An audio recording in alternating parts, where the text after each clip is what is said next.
नई दुनिया की शुरुआत। संध्या का दिल जोश और सपनों से भरा था। वो गांव की एक साधारण लेकिन बेहद खूबसूरत लड़की थी। उसकी बड़ी बड़ी काली आंखें, घने बाल और मासूम मुस्कान किसी को भी आकर्षित कर सकती थी। जब उसे शहर के प्रतिष्ठित कॉलेज में दाखिला मिला तो पूरे गांव में खुशी का माहौल था।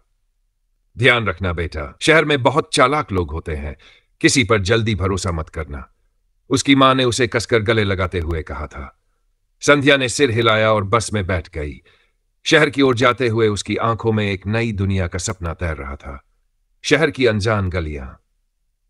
शहर पहुंचने के बाद सब कुछ नया था। बड़ी बड़ी इमारतें, चौड़ी सड़कें और भीड़ भाड़ वाला माहौल गांव से बिल्कुल अलग। संध्या ने कॉलेज के पास एक छोटा सा कमरा किराए पर लिया। कमरा पुराना था लेकिन रहने लायक था। मकान मालिक एक अकेली बुजुर्ग औरत थी जो ज्यादा बात नहीं करती थी। रात को दरवाजा बंद कर लिया करना लड़की, इस शहर में सब ठीक नहीं है, बुजुर्ग औरत ने ठंडी आवाज में कहा। संध्या को उसकी बात अजीब लगी लेकिन उसने ध्यान नहीं दिया। कॉलेज की पहली झलक। अगले दिन संध्या ने पहली बार कॉलेज की दहलीज पर कदम रखा। चारों तरफ नए चेहरे थे, कुछ दोस्ताना तो कुछ अजीब निगाहों से घूरते हुए। लेकिन एक खास गिरोह था जो सबसे अलग था, विनय, राजू और समीर। ये तीनों कॉलेज के सबसे बदनाम लड़के थे। अमीर बाप की औलाद, घमंडी और बेपरवाह। नई आई है? विनय ने आंखें घुमाकर पूछा। संध्या ने अनसुना कर दिया और तेजी से क्लास की तरफ बढ़ गई। लेकिन उसे एहसास हो गया था कि उसकी मुसीबतों की शुरुआत हो चुकी है। आईने में दिखी परछाई। संध्या का दिल जोर जोर से धड़कने लगा। आईने में जो परछाई थी वह स्थिर नहीं थी। ऐसा लग रहा था कि वह धीरे धीरे हिल रही है, सांस ले रही है। उसने घबराकर पलट कर देखा। कमरे में कोई नहीं था। वह कांपते हाथों से दीवार पर लगी लाइट जलाई, लेकिन जैसे ही उसने दोबारा आईने में देखा, परछाई गायब हो चुकी थी।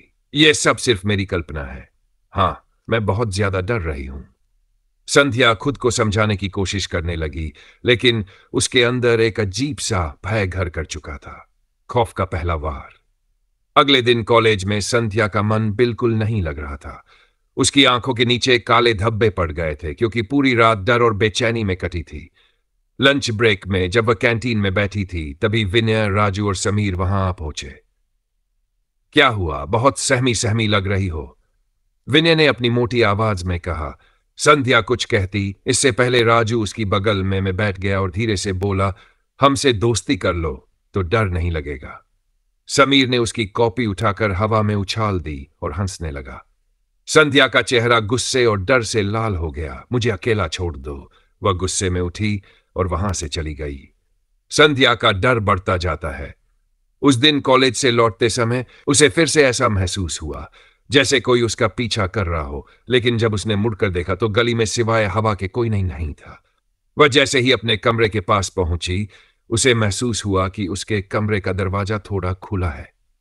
मैंने तो दरवाजा ठीक से बंद किया था। वह धीरे धीरे अंदर गई और इधर उधर देखने लगी।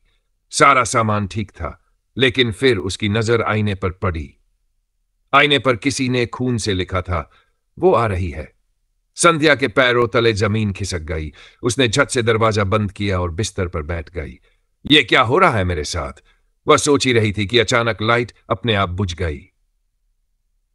कमरा घने अंधकार में डूब गया। तभी दरवाजे पर फिर से दस्तक हुई। ठक ठक ठक। इस बार आवाज और ज्यादा भारी और डरावनी थी। संध्या की घबराहट बढ़ती जा रही थी। उसने हिम्मत जुटाकर पूछा, कौन है? कोई जवाब नहीं आया। फिर से ठक ठक। वह कंपाते हुए दरवाजे के पास गई और झरोखे से बाहर झांका। बाहर सिर्फ घना अंधेरा था, लेकिन जब उसने दरवाजे के नीचे झुकाकर देखा, वहां दो पैर खून से सने हुए खड़े थे। संध्या की सांसें अटक गईं। दरवाजे के नीचे से झांकते ही वो खून से सने हुए पैर धीरे धीरे हिलने लगे। उसका शरीर पसीने से भीग गया। दिल इतनी तेजी से धड़क रहा था कि मानो बाहर छलांग मार देगा। कौन है वहां? उसने कांपती आवाज में पूछा।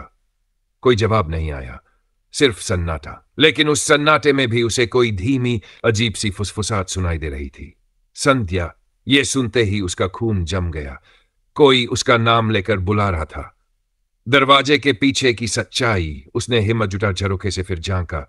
बाहर कोई नहीं था, लेकिन पैर, वो कहां गए? संध्या ने कांपते हाथों से दरवाजे का हैंडल पकड़ा और हल्का सा खींचा। दरवाजा अपने आप पूरी तरह खुल गया और सामने कोई नहीं था। पर जैसे ही उसने नीचे देखा, दरवाजे के ठीक बाहर खून के निशान थे जो उसके कमरे की ओर खिंचते जा रहे थे। अब उसकी आंखें फटी रह गई। ये खून अंदर कैसे आ गया? उसका सिर घूमने लगा। डर और घबराहट से वह धीरे धीरे पीछे हटी और बिस्तर के कोने में सिकुड़ कर बैठ गई। रात का सबसे खौफनाक पल। कुछ देर बाद संध्या ने हिम्मत करके पूरे कमरे को गौर से देखना शुरू किया। सब कुछ सामान्य दिख रहा था, सिवाय आईने पर खून से लिखी इबारत अब बदल चुकी थी। अब वहां लिखा था, तुम्हें नहीं बचा सकता कोई। संध्या की हलक से चीख निकलने ही वाली थी कि आईने में किसी की परछाई हिलती हुई दिखी। कोई ठीक उसके पीछे खड़ा था। उसका पूरा शरीर बेजान पड़ गया। हिम्मत करके उसने धीरे धीरे गर्दन घुमाई, लेकिन पीछे कोई नहीं था। वह दोबारा आईने की तरफ देखी और इस बार उसने जो देखा उससे उसकी आत्मा जैसे शरीर छोड़ने लगी। आईने में उसकी अपनी ही परछाई उसे घूर रही थी, पर उसकी आंखें काली और डरावनी हो चुकी थीं।